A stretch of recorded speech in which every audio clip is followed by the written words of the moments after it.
Hallo meine Lieben, ich weiß ja nicht, wie es euch geht, aber ich habe das Gefühl, einmal Finger schnipsen und das ganze Jahr ist vorbei. Na, wenn man ein bisschen arbeitet und dann auch noch so ein zeitintensives Hobby hat, dann geht die Zeit so dermaßen schnell vorbei. Wenn euch das auch so geht und ihr für den Adventskalender sehr spät dran seid und noch nichts gebastelt habt, dann habe ich heute ein paar Ideen für euch. Ich konnte mich nicht ganz entscheiden, was ich machen will, und deshalb dachte ich mir, ich mache einfach ein paar Ideen und zeige euch die heute. Mehr dazu seht ihr gleich nach dem Intro.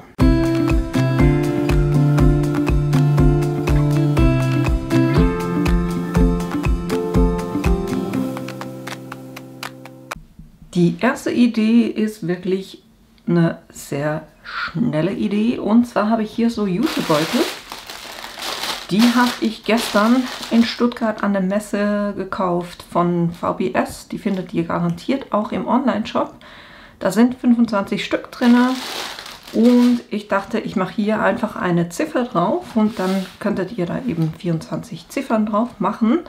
Und was ich bei solchen Projekten jeweils mache, ist, dass ich entweder zwei Farben nehme oder also zwei Farben, die zusammenpassen und die dann abwechsle, gerade weil ich so einen neutralen Beutel habe. Und ja, das ist die eine Variante. Das andere, was ich gerne mache, ist, dass ich Schwarz und Weiß miteinander verbinde und dann eine zusätzliche Farbe mit reinnehme, damit es trotzdem so ein bisschen bunt ist, aber eben ich mag es halt einfach, wenn es nicht zu bunt ist.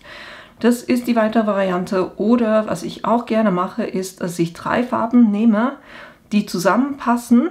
Jetzt hier zum Beispiel, was könnten wir da nehmen? Hier, diese Kombi finde ich eigentlich ganz schön. Dieses Ballerina Pink, dann das Rose Gold dazu und dann das Burgund oder Bordeaux dazu. Ne? Hier, diese drei. Wäre auch eine schöne Kombi. Also da findet ihr garantiert eine schöne Farbkombi. Ich habe hier natürlich wie immer die Sisafolien, die ich am liebsten verwende, und das sind die PS Filmfolien. Ich versuche da jeweils so ein bisschen Resten zu verwenden, aber da gucken wir mal, und ich gehe jetzt einfach mal kurz auf den Cricut Design Space, gucke da nach Ziffern für Adventskalender, mal gucken, was wir da finden. Und dann schneide ich die mit der Cricut Joy Extra aus. Weil das Schöne ist halt einfach mit der Cricut Joy Extra, dass ich da mit dem iPad arbeiten kann. Das heißt, ich nehme hier einfach ein neues Projekt und dann gehe ich mal in die Bilder und sage hier oben Adventskalender. Und dann Ziffern. Mal gucken, was er da ausgibt. Sind doch ganz süße Sachen schon dabei. Und wenn ihr da etwas vom Stil her findet, was euch gefällt, dann könnt ihr ganz einfach auf die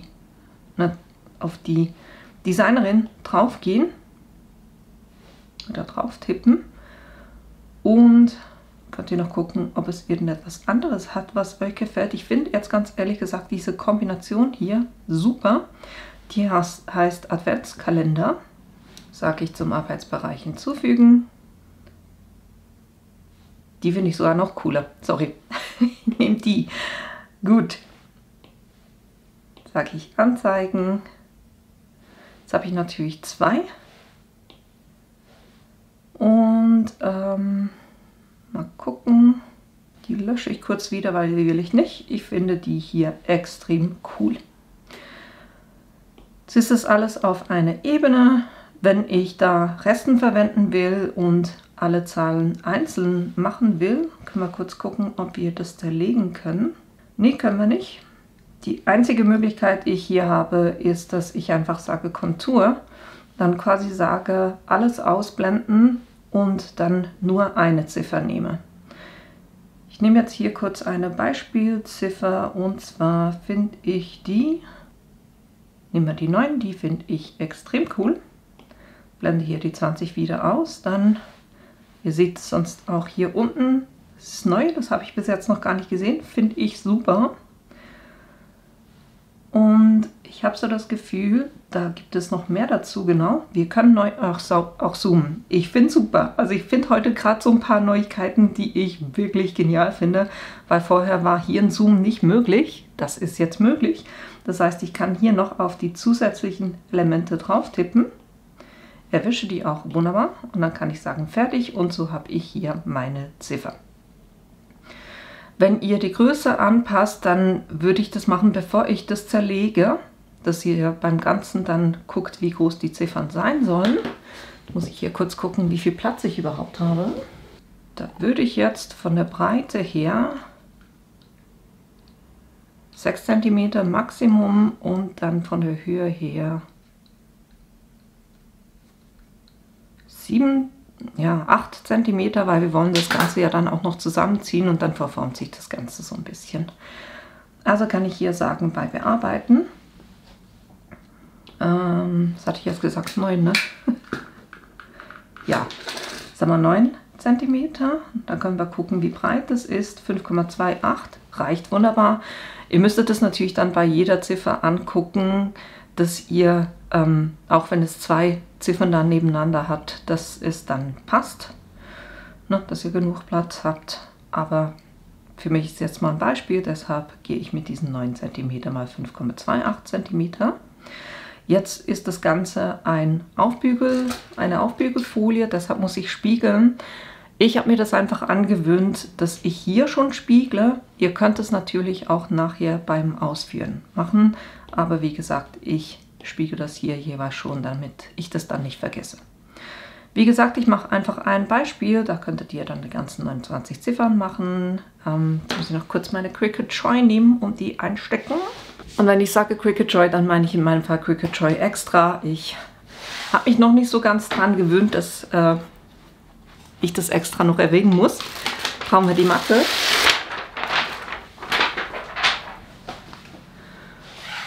Und dann sage ich hier herstellen. Dann auf der Schneidematte bestätigen.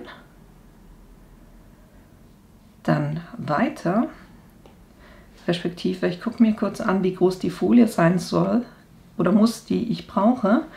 Bin ich hier bei 6 cm und 10 cm. Kann ich sagen weiter. Dann, wenn die Maschine angezeigt wird, kann ich die auswählen. Dann nehme ich alle Materialien und sage bei den aufbügelbaren Folien ganz einfach Everyday Iron On. Das schneidet bei mir die Caesar jeweils super mit hin. Und dann kann ich das Ganze schon laden. Ich verwende dazu jeweils eben Resten, weil ich eine ganze Mappe quasi mit ganz vielen Resten drin habe und für solche Projekte ist das wirklich super. So, dann die Folie platzieren und wie immer die glänzige Seite muss unten sein, ne? Dann kurz festrollen, damit die wirklich auch schön sitzt. Und dann können wir das Ganze auch schon laden. Das Messer habe ich schon drin. Dann brauche ich natürlich hinten genug Platz. Kann das laden. Dann guckt er, ob er genug Folie hat.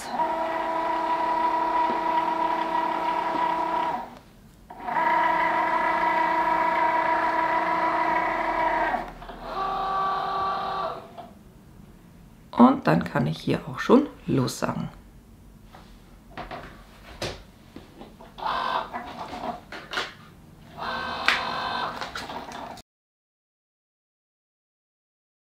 Ich arbeite wirklich super gerne mit der Cricut Joy, gerade so für kleine Sachen, weil ich die ganz einfach auf dem Tisch haben kann. Nimmt nicht viel Platz weg. Ich kann es mit dem iPad bedienen und kann damit wunderbar so arbeiten.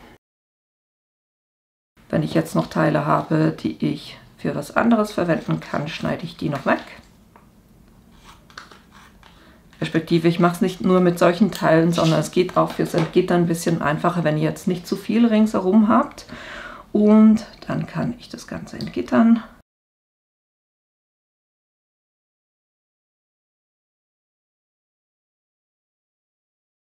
Ihr seht, das hat es wirklich super geschnitten. Hier können wir sagen, zurück, weil fertig. Und dann könntet ihr das mit den restlichen Ziffern auch noch wiederholen. Dann nehme ich hier kurz die kleine Matte. Die Mini Heat Press mache ich auf die zweite Stufe. Diese PS Film von Siser ist 15 Sekunden bei 155 Grad pressen. Bei der alten Mini Heat Press habt ihr keine Zeitangaben, da zähle ich das jeweils einfach kurz im Kopf. Wenn sie fertig ist, piept sie auch schon und wird grün. Dann können wir hier kurz das einfach einmal 5 Sekunden lang vorbügeln, um die Restfeuchtigkeit rauszunehmen und das auch schön gerade zu machen. Und dann gehe ich da jeweils mit einem Fusselroller auch noch drüber, dass, wenn da Fussel drauf sind, die entfernt werden und so eure Folie auch besser hält. Und ich bringe das eher im unteren Bereich, die Ziffer, auf,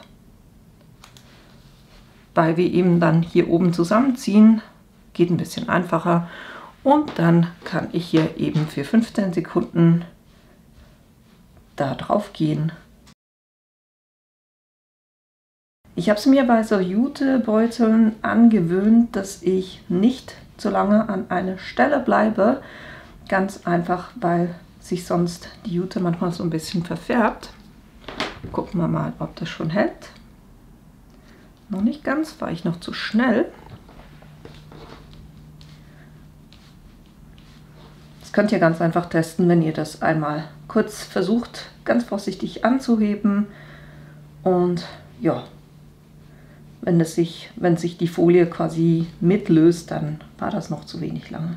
Gerade so für kleine Sachen finde ich die Mini Heat Press wirklich super, weil ist schnell gemacht, die wird schnell warm und ihr kommt da, auch wenn ihr irgendwelche Unebenheiten habt, da wunderbar dazu. Jetzt habt ihr gesehen, es hebt sich immer noch ein bisschen, aber ich löse das jetzt mal und gehe dann mit einem Backtrennpapier noch drauf. Weil so kann ich den Beutel auch noch ein bisschen schützen und das trotzdem noch fertig aufpressen. Ihr dürft einfach nie mit der Hitze direkt auf die Flexfolie drauf, weil die schmilzt sofort und das wird dann extrem unschön. Gucken wir, wie es aussieht. Wunderbar. Ihr seht es der Folie auch an, wenn ihr die Struktur von eurem Stoff oder hier jetzt von der Jute in der Flexfolie gut erkennen könnt, dann ist das in der Regel fest. Das heißt, wir können hier die auch schon wieder ausschalten. Ihr müsst bei der Folie so ein bisschen gucken, die ihr verwendet, ob das ein Kalt- oder Warmabziehen ist. In meinem Fall geht beides, aber ich habe das Gefühl, es geht so ein bisschen einfacher, das abzuziehen, wenn es warm ist. Und so könnt ihr wunderbar 24 kleine Beutel machen, wo ihr dann das, was ihr verschenken wollt, reinmachen könnt. Oben zusammenziehen, ein bisschen ausarbeiten. Ich bin jetzt hier oben fast ein bisschen hochgegangen, aber ihr seht, so einfach und schnell habt ihr eine Ziffer auf einen kleinen Beutel gebracht. Das war die erste Idee. Für das zweite Projekt nehme ich auch wieder einen Jutebeutel, aber diesmal wollte ich ein Motiv mit der Easy Color DTV von Siser draufbringen, weil das ist etwas, was ihr mit einem normalen Inkjet-Drucker bedrucken könnt und dann ausplotten könnt und das hier drauf bringen könnt. Also es ist quasi wie eine Flexfolie, aber die bedruckbar ist. Und ihr seht auch ein bisschen den Unterschied. Es hat eine dunklere Seite und eine hellere Seite. Bedrucken tut ihr die weiße Seite, ne? Und vom Motiv her gehen wir kurz auf Creative Fabrica. Und ich dachte, ich gebe hier einfach mal Adventkalender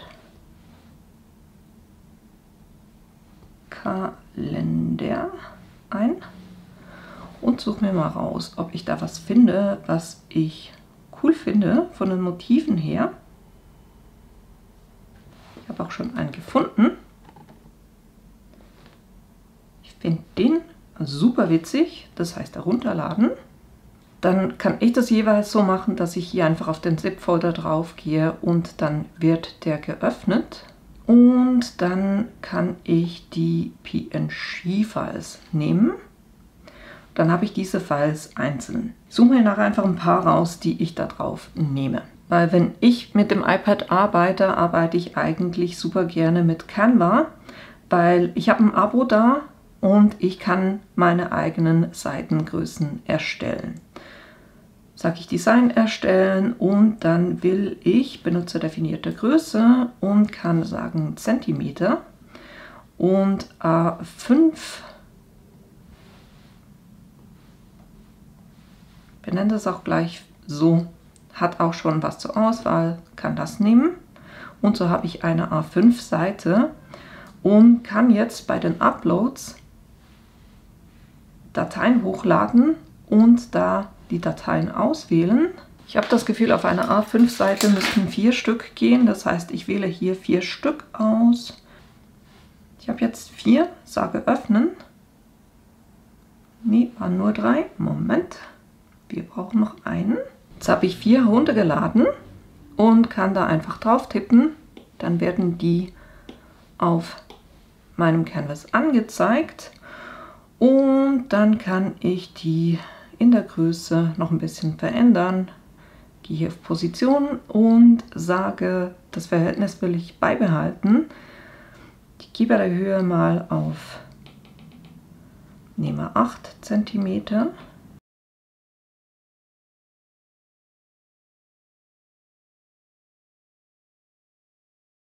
Sie sind noch ein bisschen groß. Ich gehe mal 7, dass da alle drauf Platz haben.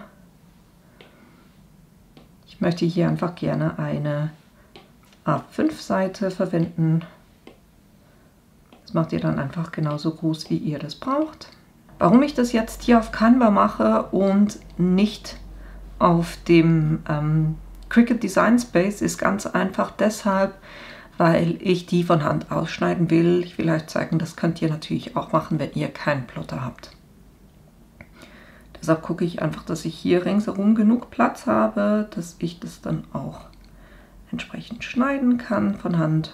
Ja, sollte passen. Und ich habe jetzt hier auf Herunterladen geklickt und dann hier wird mir das Menü angezeigt, dass ich hier drucken sagen kann.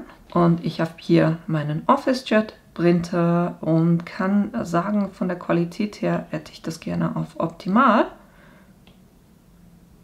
Größenanpassung habe ich nichts drin.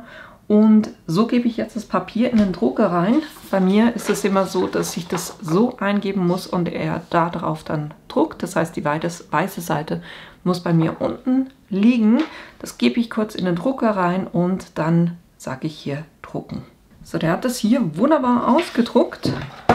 Jetzt kann ich das von der Größe her noch zurechtschneiden.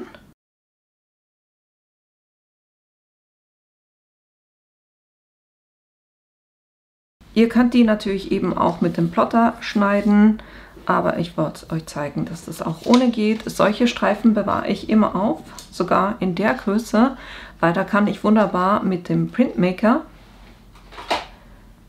diesen Teil hier, kann ich nämlich auch darauf drucken. Funktioniert wunderbar auch, weil es ist eine ganz normale Tinte. Es gefällt mir das noch ein bisschen besser, wenn die abgerundete Ecken haben. Jetzt kommt die Schwierigkeit für mich zu entscheiden, welches mir am besten gefällt, was ich als Beispiel verwende. Ich würde sagen, wir machen gleich mal das Merry Christmas, damit ihr das seht. Das heißt, ich brauche wieder die Mini Heat Press, das Hitzekissen. Das schalte ich auch wieder auf eine 2. Und dann gehe ich jetzt diesmal eben ein bisschen im unteren Bereich, damit, wenn ich das zusammenziehe, das hier nicht zu stark zusammen gepfercht wird. Während das warm wird, können wir hier auch die Trägerfolie lösen. Ihr könnt das ganz einfach hier so ein bisschen an der Ecke anlösen. Dann lege ich das jeweils so, dass die Folie flach ist und ziehe die Trägerfolie weg. Ihr braucht eine Übertragungsfolie nur dann, wenn ihr Einzelteile habt. Ich hier brauche es nicht, weil es ist ein Stück. Dann kann ich hier kurz das vorwärmen und die Restfeuchtigkeit daraus nehmen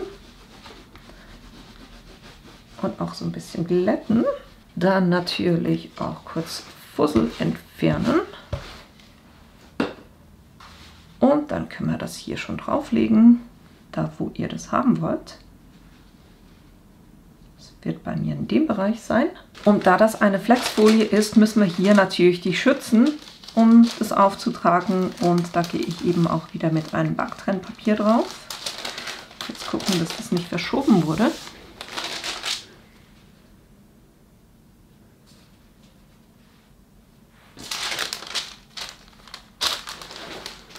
Falls es sich kringelt, müsst ihr einfach gucken, dass ihr das so ein bisschen umlegt. Und dann können wir hier auch das pressen.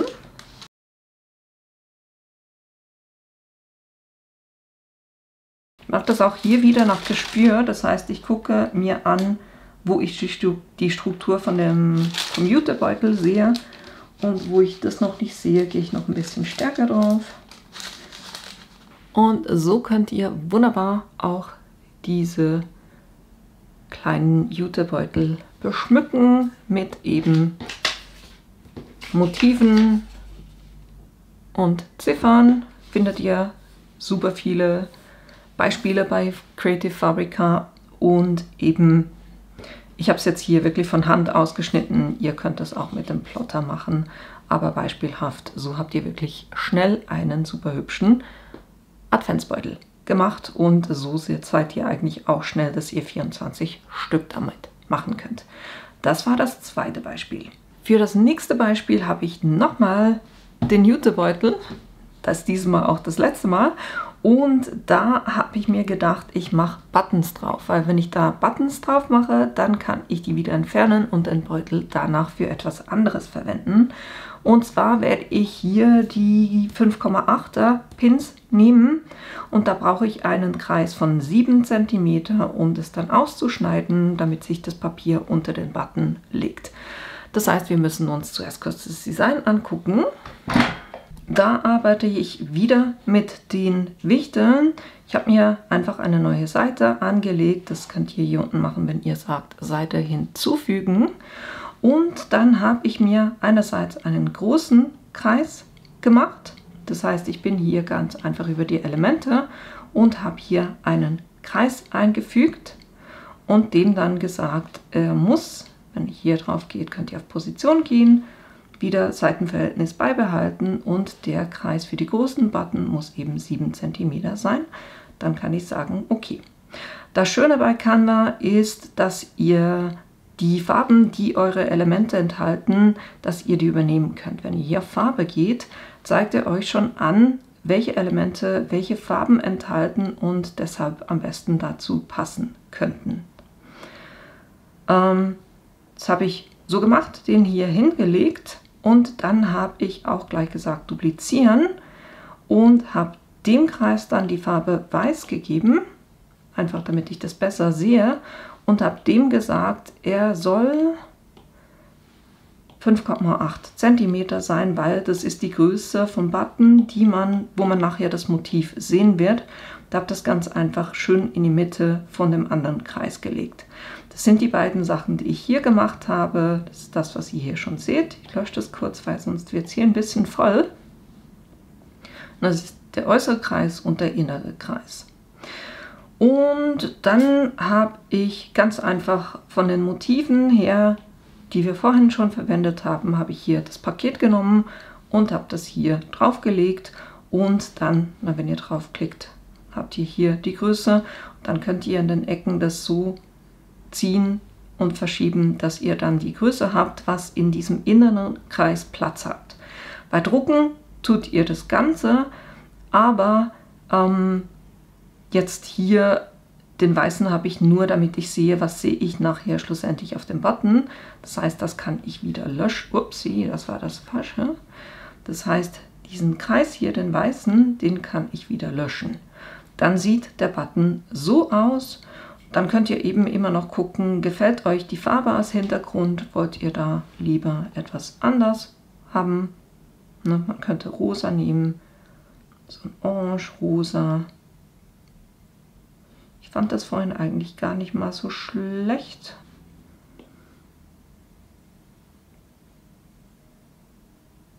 Ich glaube, so in der Farbe finde ich das wunderbar.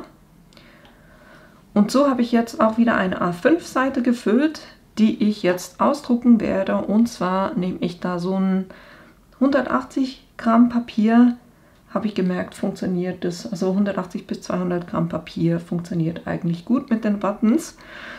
Und eben wie gesagt, das drucke ich hier kurz aus und bin dann gleich wieder zurück bei euch. Ich habe natürlich beim Ausdrucken drauf geguckt, dass die Qualität hoch ist. Und jetzt schneide ich die einfach grob so ein bisschen ringsherum aus, damit ich damit besser arbeiten kann. Und dann können wir schon hingehen und das Ganze ausschneiden.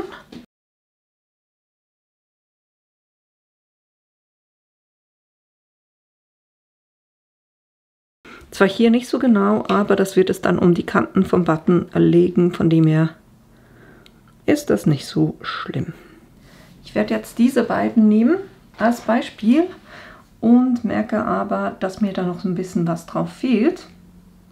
Und deshalb dachte ich mir, ich mache das jetzt ganz einfach so, dass ich hier noch weiße Punkte drauf gebe.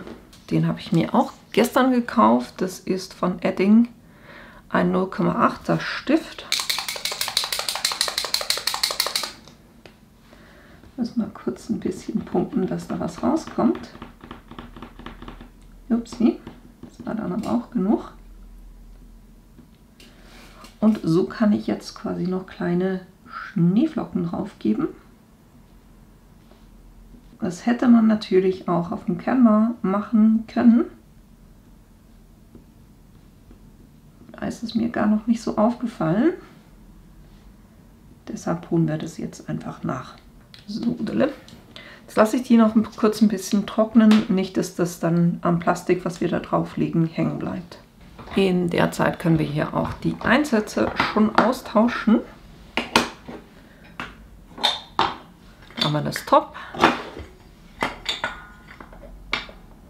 Und wenn die Buttonpress für euch neu ist, ich habe da auch ein ganzes Video dazu gemacht, wo ich das mal gezeigt habe.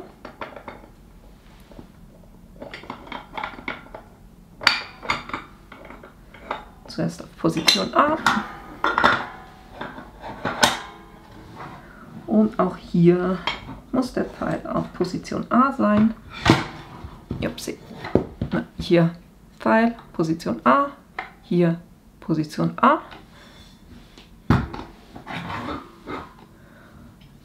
Und dann habt ihr hier auf der Seite so zwei Ausbuchtungen. So seht ihr eigentlich auch, wie das Ganze dann ausgerichtet werden muss. Dann brauchen wir zuerst eine Scheibe. Dann brauchen wir unser Motiv. Und jetzt gucke ich eben von der Orientierung her, dass das schön hier so liegt, dass das einigermaßen ausgerichtet ist. Dann brauchen wir eine Plastikfolie.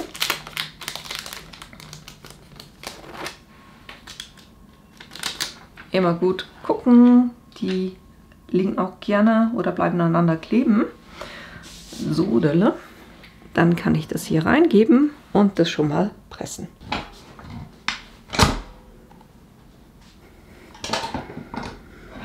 Dann müsste das Ding weg sein. Und jetzt kommt die Klammer so, oder das Ganze so, dass hier das unschöne Teil euch anguckt. Der Verschluss liegt nach unten. So lege ich das rein und richte das auch wieder so aus, dass das hier mit dieser Orientierung stimmt. So, und jetzt drehe ich beide auf B. So, beide liegen jetzt hier mit dem Pfeil auf Position B.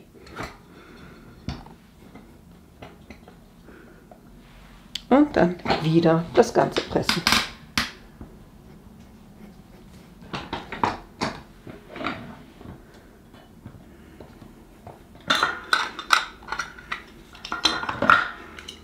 Mache ich auch gleich den zweiten. Ich habe es mal wieder falsch gemacht, weil jetzt ist die Nadel quasi in der Orientierung drauf. Das heißt, ich muss zuerst drehen auf Position B und dann ausrichten.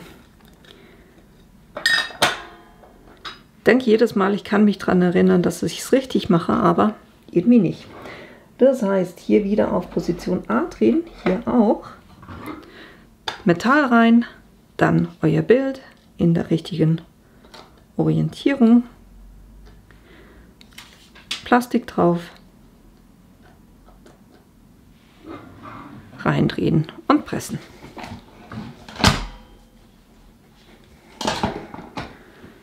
Rausnehmen, auf B drehen und dann hier den Button rein und jetzt eben versuchen wir die Orientierung. Dann sehen wir auch gleich, ob das jetzt funktioniert. Reinmachen, beide stehen auf Position B, pressen.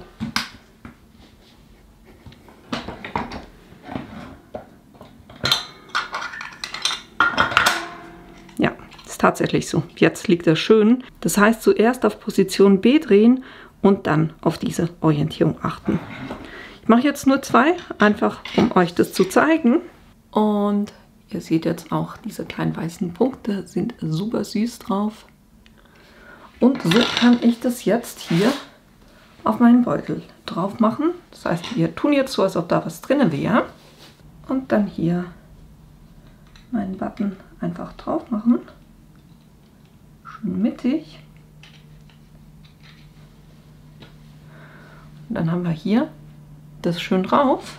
Und dann können wir das halt eben wieder wegnehmen, wenn der Adventskalender nicht mehr gebraucht wird und die Beutel für was anderes verwenden, ne? Auch das ist eine Möglichkeit. Plus die Buttons könntet ihr sogar auf die Seite legen und die dann nächstes Jahr wieder verwenden, weil die gehen ja nicht kaputt. Das war dieses dritte Beispiel. Als nächstes wollte ich euch eine einfache Möglichkeit zeigen, wie ihr Pillowboxen machen könnt. Da habt ihr dieses Pillowbox Punchboard von We Are Memory Keepers, womit man ganz einfach Pillowboxen machen kann. Und da steht es auch drauf, dass ihr das Papier einerseits in der Länge von 15,2 cm schneiden sollt und dann könnt ihr von der Höhe her alles zwischen 10 cm und 30,5 cm machen. Das heißt, die haben eine bestimmte Breite, aber ihr könnt die Länge selber definieren. Dann, also ich habe das hier gemacht. Ich habe hier eins mit 15,2 mal, was war das jetzt? 13 cm habe ich hier ausgewählt. Dann steht eigentlich alles drauf, wie ihr das machen müsst. Ihr habt hier diese Startline, da müsst ihr die Ecke, also diese Kante quasi anlegen. Das heißt, ich gucke hier, dass das schön hier an dieser Startline liegt. Punche.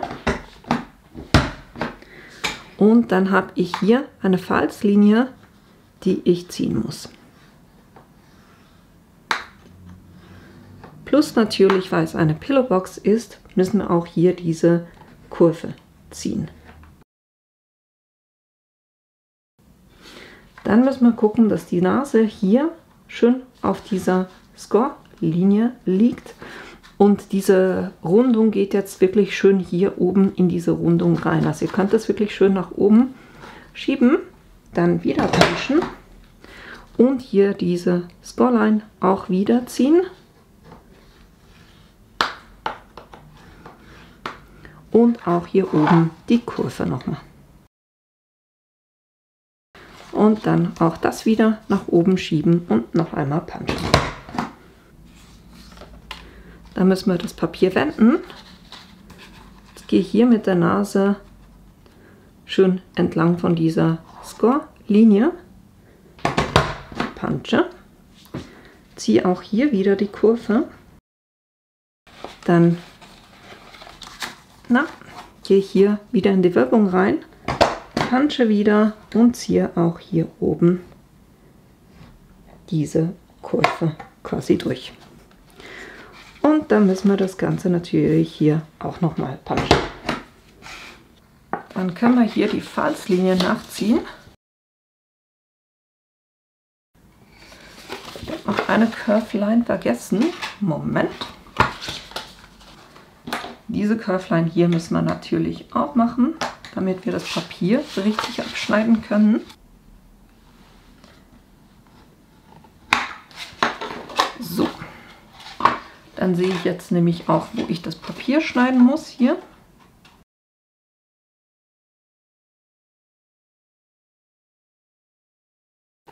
So, Und dann können wir dem hier schon mal so ein bisschen helfen, dass es in diese Kurve reingeht.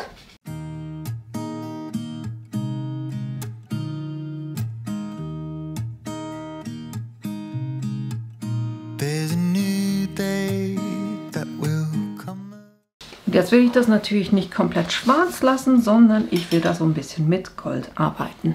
Das heißt, ich nehme hier eine Gold-Acrylfarbe, habe hier schon ein bisschen Wasser reingemacht, einfach weil ich das ein kleines bisschen auflösen will, weil die Farbe ist schon extrem intensiv. Upsi. Reicht eigentlich auch schon, würde ich sagen.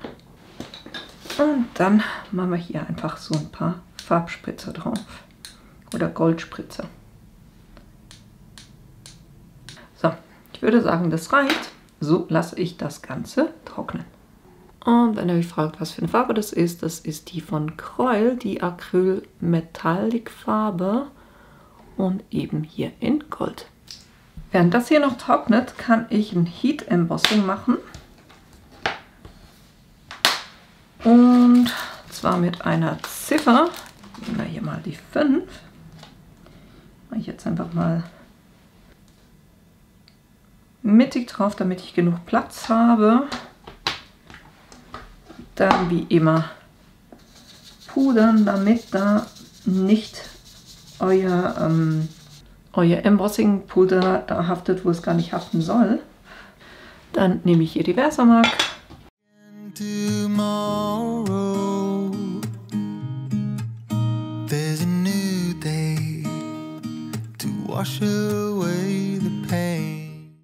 Dann brauche ich ein Stück Papier, um das Puder aufzufangen. Ich habe hier ein Goldpuder, passend natürlich zu den Farbspritzern, die ich auf die Box gemacht habe. Und da mache ich einfach das Puder hier drauf, dass die ganze Zahl bedeckt ist. Schiebe das so ein bisschen hin und her, damit da wirklich genug Farbe darauf haften bleibt. So, ich würde sagen, das ist gut genug. Können wir den Rest wieder reinpacken.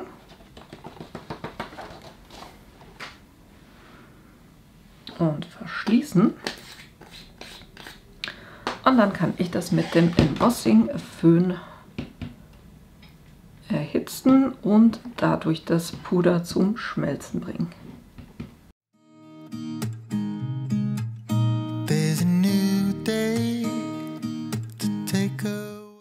Und damit das Puder nachher nicht mehr ersichtlich ist, könnt ihr das einfach mit einem Tuch abwischen. Und dann stanze ich das hier kurz mit einer passenden Stanze aus.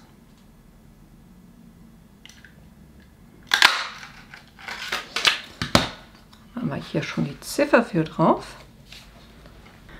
Dann habe ich auch schon einen Kreis für dahinter, habe ich ausgestanzt. Und was ich auch gleich ausgestanzt habe, ist ein Stern. Und zwar habe ich gestern in Stuttgart die Petra von Farbton Papier kennengelernt oder durfte die mal persönlich treffen, weil wir waren ja auch zusammen im Buch von der Miriam, von der Plottertante, und ich fand die Sachen so toll, die sie da an diesem Stand hatte, und ich wollte unbedingt hier diesen kleinen Stern haben. Das sind ganz einfach solche kleinen Stanzen und auf der Rückseite habt ihr dann wunderbar beschrieben, wie das gemacht wird. Das heißt, ich habe hier 8 Teile ausgestanzt und jetzt falte ich die genauso, wie das mir hier angezeigt wird. Und wenn ihr die zusammengelegt habt, habt ihr hier unten einen kleinen dünnen Streifen. Mit dem könnt ihr so ein bisschen Kleber drauf geben und das quasi hochklappen und so das Ganze zusammenkleben. Und das macht ihr auch wieder mit allen Teilen. Und dann könnt ihr die zusammenkleben, indem ihr in der Mitte runter vor ihr Führeffekt hier einen dünnen Streifen Kleber gebt und einen noch unten an der Kante.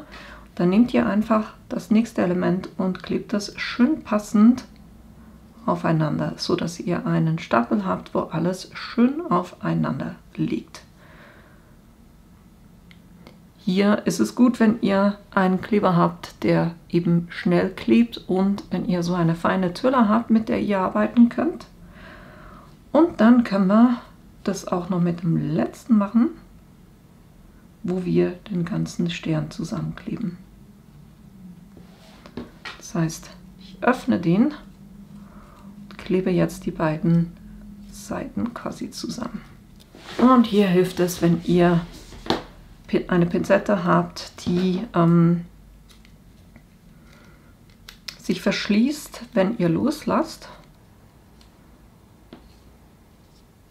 Und dann habt ihr hier einen wunderbaren Stern, der daraus entsteht, und der kommt bei mir dann auch hier drauf. Jetzt müssen wir das Ganze hier noch zusammenkleben. Und zwar hier gucke ich wirklich, dass ich schön oben auch in die Ecke gehe und schön der Kante entlang Kleber gebe, weil der hat an den Kanten wirklich Spannungen drauf. Dadurch, dass es eine Pillowbox ist und die sich dann hebt. Und so klebe ich das quasi zusammen. Das heißt, ich biege das runter, das drauf und streiche das fest, damit es da wirklich auch gut hält. Wenn ein bisschen Kleber rausquillt, kein Thema. Das könnt ihr ganz einfach abziehen.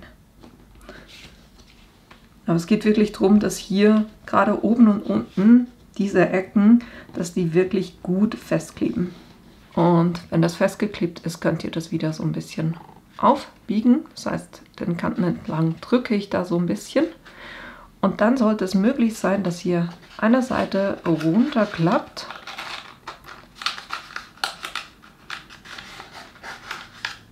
und die andere Seite drüber klappt.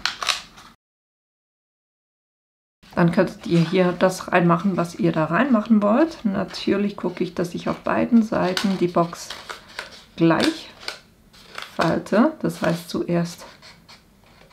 jetzt hier auch zuerst die hintere Seite reinlege und dann die vordere Seite drüber lege. Und so habe ich eine süße kleine Pillowbox, und da kann ich jetzt die Sachen draufkleben, die ich da drauf haben will. Die 5 mache ich auf den Goldtaler mit Flüssigkleber.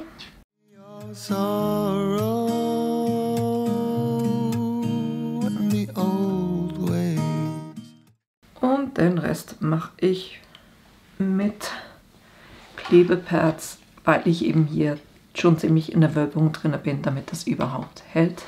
Das heißt, für den Taler nehme ich einen runden Klebepunkt, mache den schön in die Mitte rein.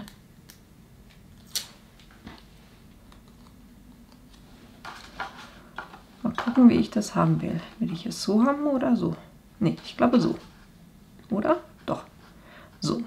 Das heißt, den mache ich hier schön mittig drauf.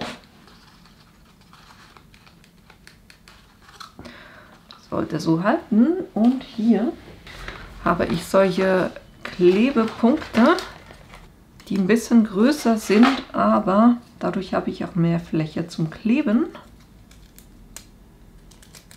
Und es ist eben durchsichtig und dadurch fällt das nicht so auf. Dann kann ich den noch hier oben hinsetzen. Und der hält so auch wunderbar. Dann haben wir hier diese Box mit dem Stern, und eben davon könnt ihr dann eben auch 24 Boxen machen. Bei mir sind die Ziffern jetzt ein bisschen groß als Beispiel. Ich hatte gerade keine kleineren, weil wenn ich dann 2 nebeneinander machen will, wird es hier fast ein bisschen groß. Aber was ihr auch machen könnt, ist, ihr müsst ja hier nicht Kreise machen, sondern ihr könntet auch eher was Längliches machen zum Beispiel. Und dann könnt ihr diese Pillowbox, die könnt ihr auch größer machen, ne? Die muss nicht so klein sein. In der Breite ja, aber in der Länge könnt ihr da bis eben 30 cm das ausschneiden. Wird dann nicht ganz 30 cm, weil ihr habt ja hier eben auch diese Wölbung auf beiden Seiten. Aber es ist durchaus möglich, die länger zu machen. Das ist diese Idee. Und jetzt wollte ich euch eigentlich noch etwas Fünftes zeigen, weil ich dachte, ich hätte von denen noch da. Ich habe mich verkalkuliert, ich habe tatsächlich keinen mehr da, aber ich zeige euch das hier. Bei Yasando gibt es die zum Beispiel, sind diese Suppenbecher mit einem Deckel dazu und da könnt ihr echt super schöne Sachen auch damit machen, weil ihr könnt die ganze Umrundung könnt ihr ja verzieren, ihr könnt auf dem Deckel drauf was machen. Ich hatte euch das letztes Jahr in der Weihnachtsserie gezeigt, wie ihr eben so einen Becher beplotten könnt zum Beispiel. Und da hatte ich so einen Notvorratbecher gemacht und eben, da könnt ihr mit Papier, mit Vinyl, ich habe hier noch mit Washi-Tape auch noch gearbeitet, einem Anhänger. Wirklich, da könnt ihr euch austoben und sie sind trotzdem schnell gemacht. Das wäre die fünfte Idee gewesen, wie ihr so einen Becher ganz einfach nehmen könnt. Bisschen verzieren, eine Ziffer drauf und die könnt ihr dann auch zum Beispiel wunderbar stapeln. Das als quasi fünfte Idee für einen schnellen Adventskalender. Auf meinem Tisch herrscht jetzt tatsächlich auch Chaos, aber ich wollte euch eben heute schnell mal so ein paar Ideen weitergeben. Einerseits die Jutebeutel, wo ihr mit Vinylfolie was machen könnt, mit dem Easy Color DTV, also Direct to Vinyl, wo ihr mit einem ganz normalen Drucker da drauf drucken könnt und das dann aufbringen könnt mit Hitze, mit Buttons zu arbeiten, weil ihr die Buttons dann wieder wegnehmen könnt und den Beutel für was anderes verwenden könnt und vor allem die Buttons auch nächstes Jahr wieder verwenden könnt. Oder eben hier so kleine Pillowboxen sind auch schnell gemacht, wenn ihr das Punchboard nicht habt. Die Vorlagen gibt es so ziemlich in jedem Plotterprogramm auch drin, um solche Pillowboxen zu machen. Das heißt, das könnt ihr wunderbar auch mit dem Plotter machen. Und zu ganz meinen Anfängen auf YouTube hatte ich das sogar mal gezeigt, wie ich das mit einer CD gemacht habe. Glaube ich zumindest, ich bin nicht mehr sicher, aber ich glaube, ich habe das mal gezeigt. Von dem her war das, was ich mit euch heute teilen wollte. Ich hoffe, da war eine Idee mit dabei für euch, die euch gefällt und die ihr auf die Schnelle noch umsetzen wollt. Zudem hoffe ich natürlich, dass euch das Video gefallen hat, dass ich euch in einer meiner nächsten Videos wiedersehe.